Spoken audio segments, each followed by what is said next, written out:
Welcome. In this video, we're going to show you how to MIDI map the American Audio 14 MXR to your Serato Scratch Live software. Now, you must have a Serato box connected to the 14 MXR for the mixer to be MIDI mapped to the Serato Scratch Live software. Before we start any MIDI mapping, click on the setup button to make sure the 14 MXR is showing up as a connected MIDI device. Click on setup. You're going to go to this MIDI device box here and just make sure your 14 MXR is in fact showing up as an audio MIDI device. And let's get started and MIDI map deck number 1. So let's go ahead and let's MIDI map our basics. Our play button is right here. So once you just hover over that play button, it's going to turn into a gray box. You're going to click your mouse one time and it will turn like a burgundy red. We're just going to call it red. And we're going to choose our play button. It turns green, which means that it has been assigned to a MIDI input. Let's go ahead and get some of these cue points here. We have 3 cue point buttons on the 14 MXR, so let's get them all dialed in. So float over, click, hit button number 1 on the 14 MXR, and you are now MIDI mapped. Let's go to cue point number 2, scroll over, click again, hit cue point number 2, cue point number 3.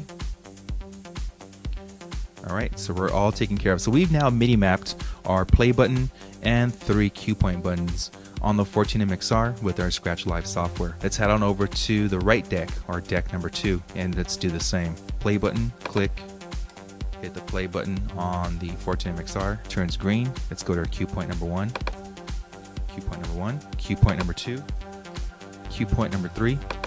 We're hitting number 3 on the 14 MXR. Okay, so we now have our play button and 3 cue points now mapped on our Scratch Live software. We're going to go ahead and head over to this Show MIDI panel. We're going to click on it and let's get the left deck, or deck number 1, to load a deck or load a track. So we're going to scroll over this, we're going to click on it again, and we're going to go ahead and use the Load A button on the 14 MXR right here. Now let's head over to the right deck. We're going to head to the button Load Deck, click that button, it will turn red, and let's hit Load B, the Load B button on the 14 MXR. Okay, that is now MIDI mapped.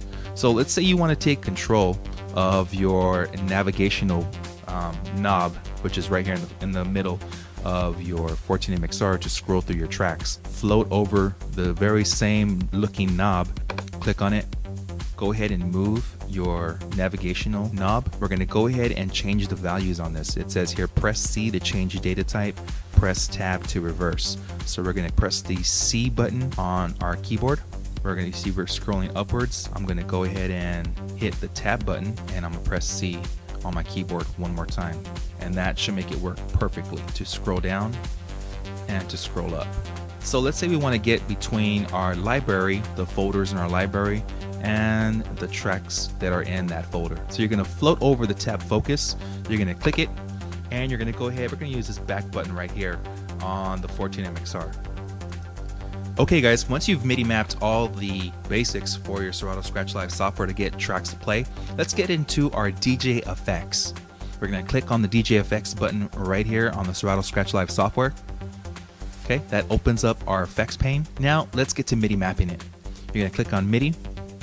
Let's go ahead and let's do our first one right here, which is the echo. So you're going to click on the on button to turn the echo filter on and off. You're going to scroll over that, hover over that button, click it again, and let's go ahead and use the sync button on the 14 MXR to make that now our echo button. Okay, and now we want to be able to turn it off and turn it on with a knob. So we're going to scroll over that same looking knob on the Serato Scratch Live software, click it again, and let's use the LPF HPF filter button on MIDI log channel 1. Okay, there we are, we're all dialed in now.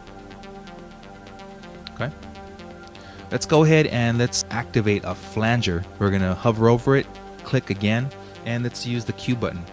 Okay, so that's all dialed in, and if we want to go ahead and turn that up and down, let's use the MIDI log channel 2 LPF HPF knob. That's this one right here. Now, really important is this deck 1, deck 2 right here. And what I like to MIDI map that to is to the navigational controls on the 14 MXR. So deck 1, we're going to scroll over that. We're going to hover over it, click it again, and I like to use the up button right there to activate that. And for deck 2, hover over it, click again, and I use the down. So that is now going to go ahead and activate or turn on those effects for deck 1 and deck 2.